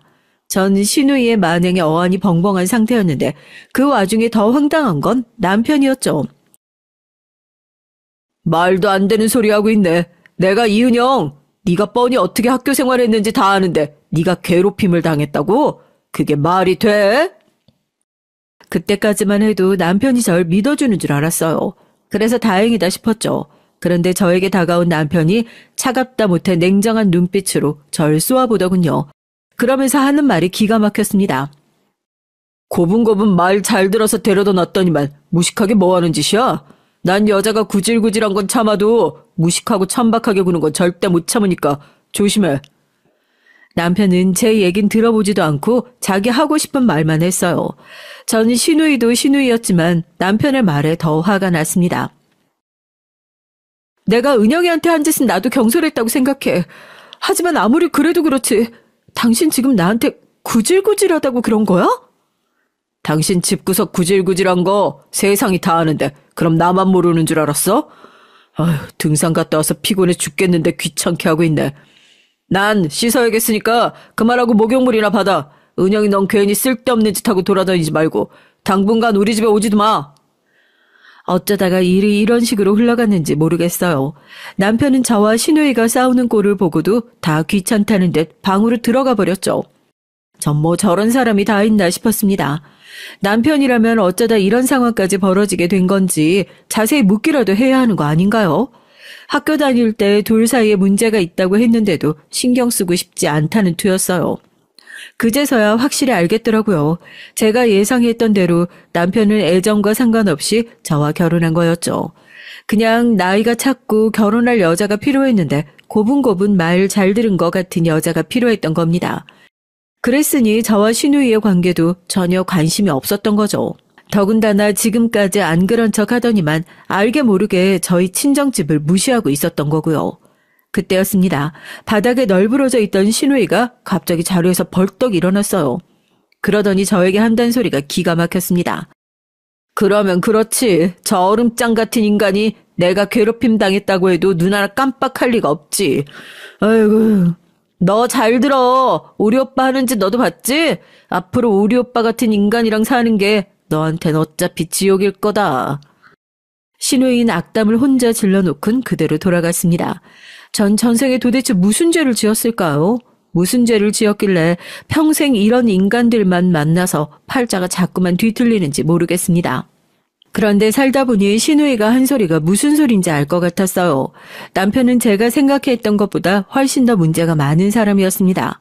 그전까진 남편이 차갑고 무뚝뚝하지만 착실하고 성실한 사람인 줄 알았어요. 저도 남편이 미치게 좋아서 한 결혼은 아니었지만 그래도 남들처럼 자식 낳고 살다 보면 자연스레 가족이 되는 거겠지 싶었거든요. 남편이 다른 건 몰라도 옆에서 봤을 때 직장 생활도 잘하고 직장 사람들하고도 잘 지내는 줄 알고 있었고요. 그런데 살다 보니 사람이 겉으로 보이는 모습이 전부가 아니더라고요. 남편은 굉장히 이중적인 사람이었습니다. 제가 둘째를 낳은 지 얼마 되지 않았을 때예요.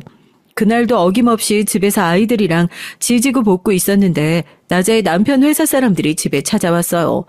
감사팀에서 나왔다는데 남편 컴퓨터와 은행 사용 내역을 확인해야 한다고 하더라고요. 전 놀라서 곧바로 남편에게 전화를 걸었습니다. 그러자 남편이 언성을 높이며 오히려 저에게 화를 내더군요. 모르는 사람한테 문을 열어주면 어떡해. 내가 지금 당장 집으로 갈 테니까 컴퓨터 확인 못하게 그 인간들 잡고 있어. 남자들만 5명이 넘게 왔는데 내가 이 사람들을 어떻게 말려. 벌써 당신 컴퓨터 코드 뽑고 난리 났어. 이 사람들 도대체 누구야? 남편이 평소에도 화가 나면 저나 애들 앞에서 버럭버럭 하긴 했지만 그날은 더 화가 나서 언성을 마구 높였죠. 전 남편의 격앙된 목소리에 이게 보통 일이 아니긴 하구나 싶었습니다. 전 순간 겁이 덜컥 났어요. 그런데 보통 일이 아니긴 아니었어요. 그 일로 남편은 직장을 잃었습니다. 동사무소에서만 일하다가 작년에 구청으로 옮기면서 어깨가 으쓱해져서 다니더니만 결국은 대형 사고를 쳐서 잘렸어요. 알고 보니 이 인간이 공무원 일합시고 일하면서 이래저래 뇌물을 받았나 보더라고요. 남편이 근무하는 부서가 재건축 관련해서 시청에서도 중요한 부서였는데 같이 일하는 직원들이랑 작당하고 건설사 영업하는 사람들한테 돈이랑 접대를 받았나 보더라고요. 그게 걸려서 집에 감사실 직원들까지 온 겁니다. 그 일로 남편은 시청에서 잘리고 졸제 백수가 됐어요. 아무리 돈이 좋아도 그렇지. 겁도 없이 어떻게 그런 짓을 해? 생각해 놓은 건 있어? 앞으로 우리 어떻게 해? 애 키운다고 저도 회사를 그만둔 상태인데 남편까지 시청을 잘렸으니 앞으로 우리 네 식구 어떻게 먹고 살아야 하는 건가 싶어 앞이 까마득했어요. 그런데 남편은 본인이 잘못해서 벌어진 일인데도 뻔뻔하기까지 했어요. 내가 주변에 아는 사람이 얼마나 많은데 먹고 살 걱정을 해. 걱정하지 마. 지금이라도 당장 자기네 회사 들어와서 도와달라는 사람들 많아. 남편은 철박통이라는 공무원까지 잘려놓고 뭐가 그렇게 잘났는지 본인이 다 알아서 하겠다고 큰소리를 쳤죠. 그때까지만 해도 전 남편이 정말 알아서 할 거라고 기대했습니다. 그런데 아니더라고요. 남편은 말만 번지르르하게 할 뿐이지 실속이라고는 없었습니다. 물론 남편이 아무것도 안 하고 손을 놓고 있었던 건 아니에요. 시청에서 같이 잘린 동료들과 사업을 하겠다고 시부모님께 손을 벌려 도움을 받아 몇 달 바쁘게 다니더니만 결국은 그 동료들하고도 사이가 틀어져서 괜히 돈만 날리고 사업은 시작도 못했어요. 도대체 뭘 하고 다니는지, 뭐가 허가가 나네 안 나네, 함께 동업하기로 한 동료들이랑 매일 싸우는 것 같더라고요. 그뿐만이 아닙니다. 장사의 장자도 모르면서 시부모님을 설득해 고깃집을 하겠다고 또 몇 달을 정신없이 다녔죠. 그동안 전 모아둔 돈도 생활비로 다 써버려서 혼자 끙끙 앓고 있었습니다. 언제부턴가 남편이 생활비를 아예 주지 않았거든요. 전 버티다 더는 안 될 것 같아 남편에게 생활비가 없다고, 애 기저귀 살 돈도 없다고 말했습니다. 그러자 남편 표정이 획 변하더라고요. 인상을 구기면서 절 노려봤죠. 내가 놀아? 한다고 하는데 사정이 안 좋은 걸 어떡하라 그래.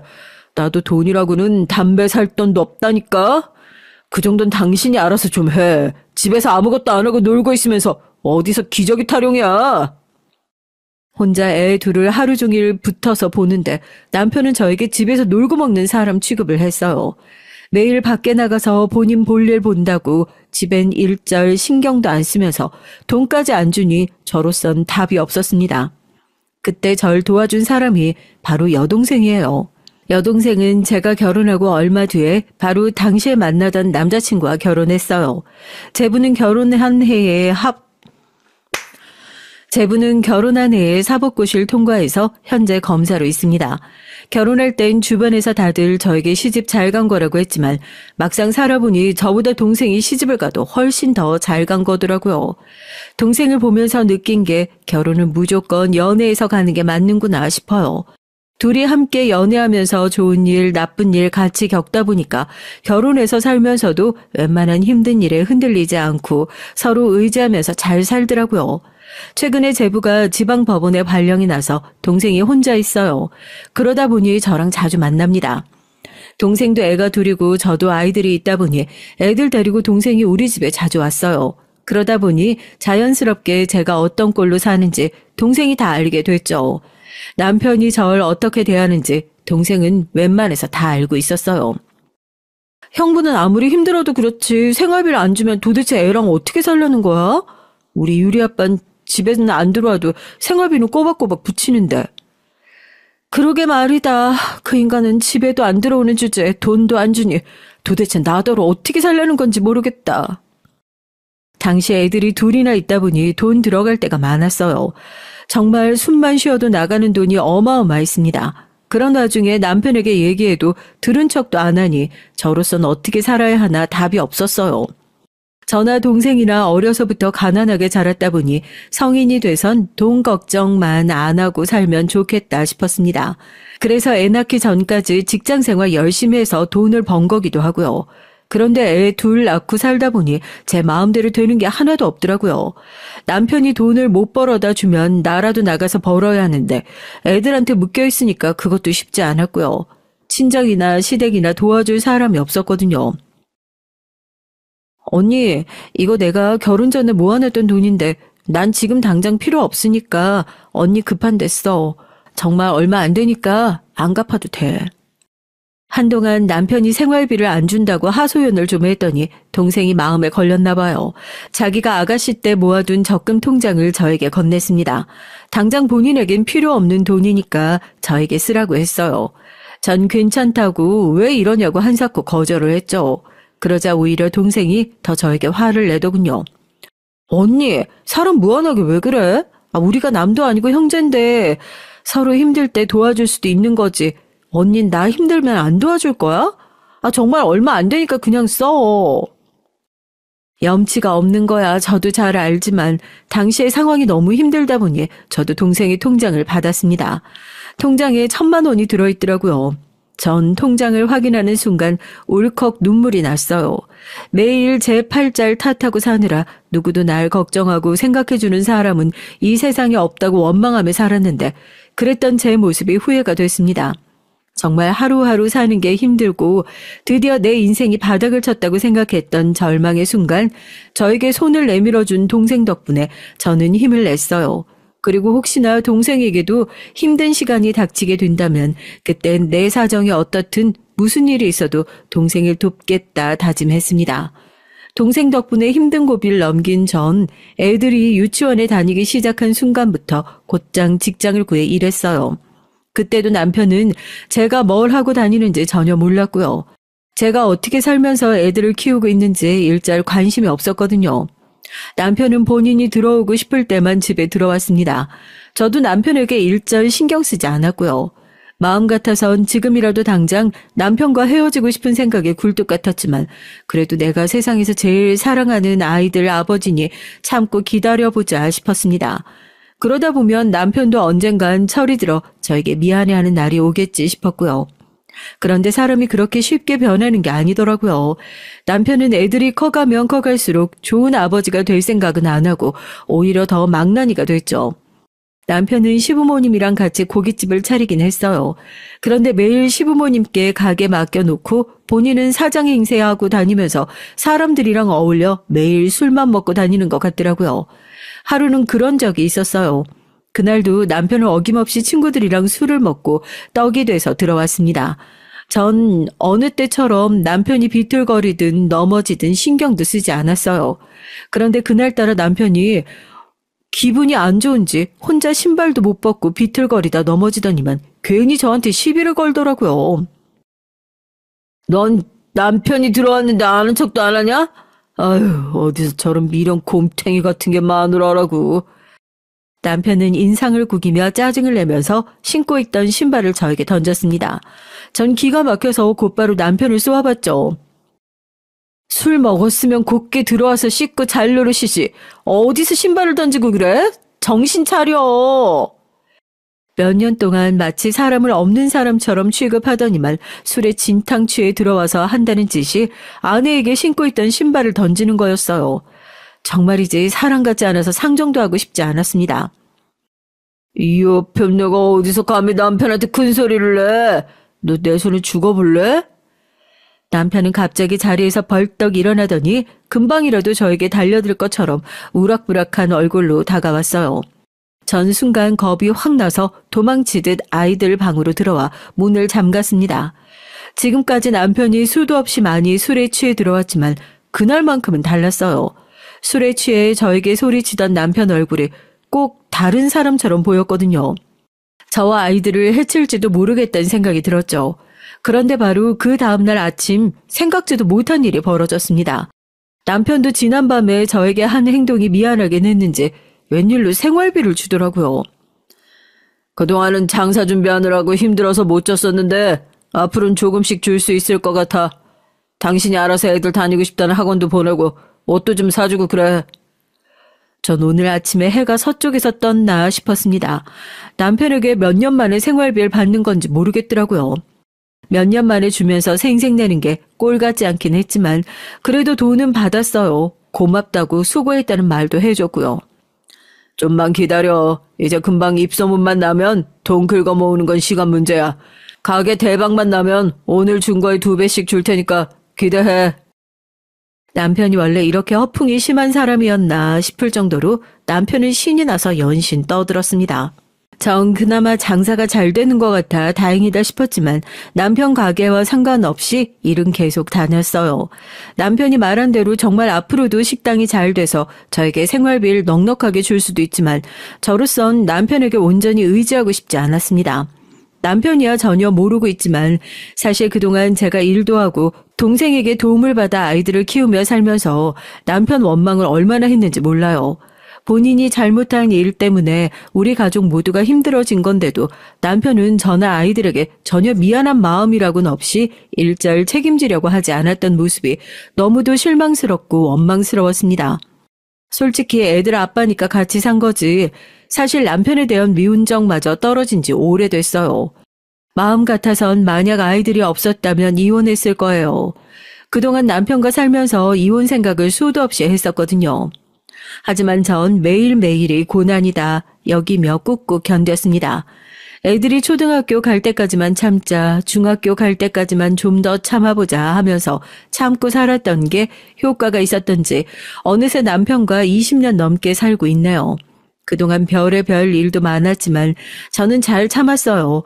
오히려 말도 안 되는 게 제 여동생이 제부와 이혼을 했습니다. 제부가 일 때문에 많이 바쁘긴 했어도 둘 사이에 별 문제 없다고 생각했었는데 제가 모르는 일이 둘 사이에 있었나 봐요. 아이들이라면 끔찍한 제 동생이 생각보다 쉽게 이혼을 선택했어요. 제가 이제 와서 왜 이혼하려고 하냐고 물었더니 동생 말이 너무 외로워서 이혼한다고 하더라고요. 언니, 내가 결혼해서 20년 가까이 사는 동안 남편이랑 한 집에서 산 건 절반인 10년도 안 될걸? 네 남편이 검사라 매년 지방 발령 나는 걸 어떻게 해. 애초에 능력 있는 검사 남편이랑 살려면 그 정도는 감수해야지. 언니, 지방 발령이 문제가 아니야. 그 인간이 얼마나 일에 미쳐 있는지 같이 살아도 같이 사는 것 같지가 않았다니까. 집에 있어도 하루 종일 일 생각밖에 안 했어. 동생 앞에서 이런 말까지는 안 했지만 사실 전 여동생이 제부 때문에 너무 외롭고 힘들었다고 말하는데 오히려 그런 여동생이 부러웠습니다. 전 20년 넘게 남편이랑 내내 남처럼 살았는데도 한 번도 같이 있고 싶다거나 외롭다고 생각해 본 적이 없거든요. 정작 부부로서 애정이 없는 우리 부부가 이혼하는 게 맞는데 어쩌다 동생네 부부가 먼저 이혼을 했는지 모르겠어요. 동생이 이혼하고 많이 힘들 때 제가 옆에 좀 있어줬어야 했는데 저도 일하면서 애들 키우느라 정신이 없었습니다. 그래서 마음만 앞섰지 동생한테 연락도 자주 못했어요. 그러던 중 일이 좀 있었어요. 여동생네 조카가 콩쿠르에 나갔다가 대상을 타서 친정 식구들끼리 조촐하게 파티를 한다는데 제가 일 때문에 못 갔습니다. 남편에게 잠깐 들렀다 오라고 했는데 역시나 제 말을 들을 리가 없죠. 전 너무 미안했어요. 안 그래도 동생이 이혼하고 직장 구하러 다니느라 혼자 고생하는 걸 뻔히 다 아는데 제가 도움이 전혀 되지 못하는 것 같아 너무 미안했습니다. 그래서 조금이나마 미안한 마음을 덜고자 전 동생에게 용돈을 좀 보냈어요. 봉투에 넣어서 주면 동생이 안 받을 것 같아서 연락 없이 그냥 동생 계좌로 100만 원 입금했습니다. 제 형편에 100만 원이면 큰 돈이지만 동생에게 주는 건 하나도 아깝지 않았어요. 지금까지 동생이 저에게 해준 거에 비하면 그까지 100만 원은 아무것도 아니거든요. 제가 힘들 때 옆에서 제일 많이 위로하고 도와준 게 바로 동생이었으니까요. 그런데 그날 저녁 일이 벌어졌습니다. 그날도 역시나 남편은 어디서 또 술을 마시고 왔는지 술에 잔뜩 취해서 집에 들어왔더라고요. 그러더니 다짜고짜 저를 불렀습니다. 야, 이 도둑년 어딨어? 전 순간 이 남자가 이제 나의 정신줄을 다 놓아버렸나 싶었어요. 애들이 둘 다 자고 있었기에 망정이지 애들이 들었으면 큰일 날 뻔했네요. 전 놀라서 헐레벌떡 현관으로 나갔습니다. 당신 도대체 술을 얼마나 먹은 거야? 왜 자꾸 다짜고짜 집에 들어오자마자 소리부터 질러? 이러다 애들 다 깨겠어.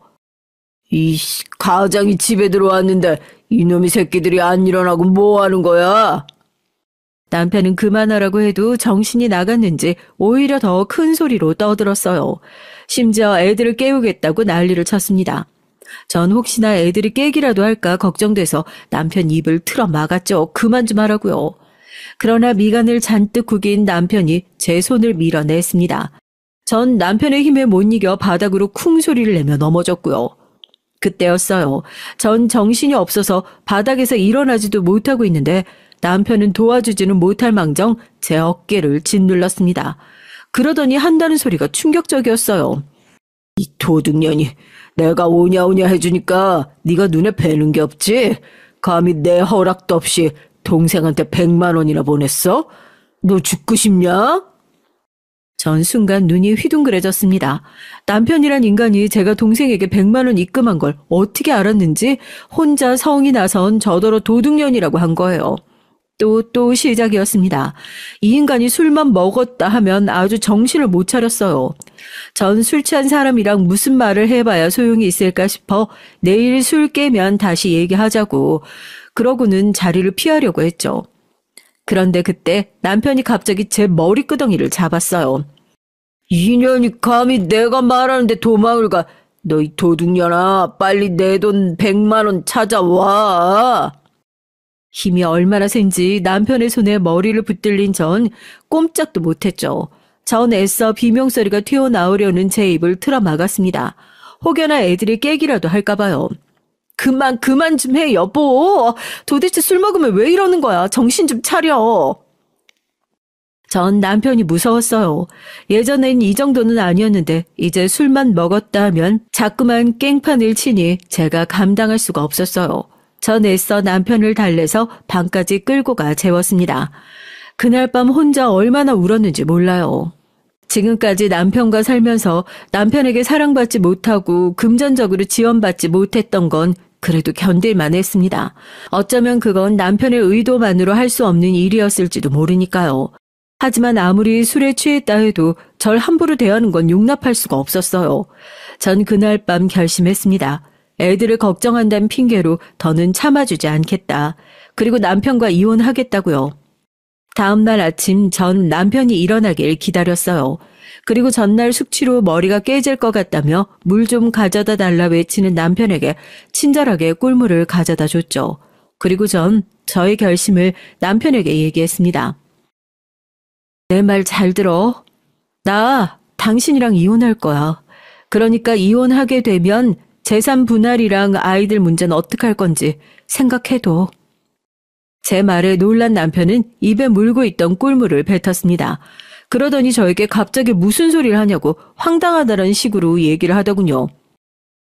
내가 어제 술 좀 늦게까지 먹고 왔다고 이러는 거야? 아이고, 우리가 실혼도 아니고 그깟 일 가지고 이혼은 무슨 이혼이야. 그깟 일 아니야. 당신 어제 나 밀치고 머리끄덩이까지 잡았어. 내가 아무리 얘기를 해도 기억이 안 나는 척 하겠지만 진짜야. 난 당신한테 이런 취급 받으면서 절대 못 살아. 남편은 제 말에도 심각성을 전혀 느끼지 못했습니다. 오히려 제 말에 시시덕거리며 웃었어요. 머리도 아프고 바빠 죽겠는데 아침부터 옆에 내가 쉰 소리 하고 있네. 쓸데없는 소리 하지 말고 출근하게 밥이나 차려. 남편은 그런 인간이었어요. 항상 제 생각이나 감정보다 본인의 생각과 감정만이 중요한 사람이요. 전 더 이상 얘기할 거 없겠다 싶었습니다. 그리고 그날 오후 동생에게 연락했어요.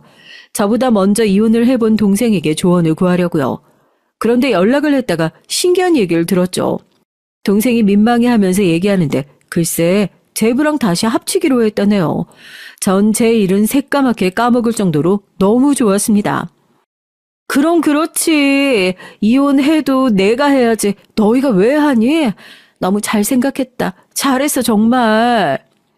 그만해 언니. 나도 민망해 죽겠어. 근데 언니 말은 또 뭐야? 언니가 이혼하긴 왜 이혼을 해? 안 그래도 정신없을 동생에게 할 얘기는 아니었지만 그래도 동생에겐 제일 먼저 얘기해야 할 것 같아 지금까지 남편과 있었던 얘기를 했어요. 그리고 이혼하겠다고도 얘기했습니다. 제 말에 잔뜩 심각해진 목소리에 여동생이 저에게 곧바로 이혼하라고 소리쳤어요. 뭘 망설여. 내가 도와줄 테니까 걱정하지 말고 이혼해. 어디 사내 새끼가 할 짓이 없어서 마누라한테 손을 대? 내가 그 자식 가만히 안 둘 거야. 저보다 더 흥분한 동생을 말리느라 고생했죠. 그리고 며칠 뒤 동생은 곧바로 행동으로 옮겼습니다. 그리고 전 아주 빠른 시일에 남편과 깔끔하게 이혼했고요.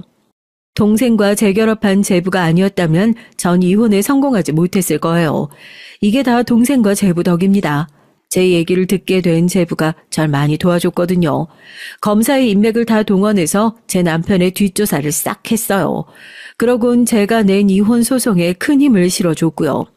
알고 보니까 남편 이 자식이 직장까지 잘리고도 아직도 정신을 못 차렸는지 또 멍청한 짓거리를 하고 있었더라고요. 시부모님이랑 고깃집을 차릴 때 식당 자리가 아닌 곳에 허가를 제대로 받지 않고 불법 시공까지 해서 장사를 했더라고요. 그뿐만이 아닙니다.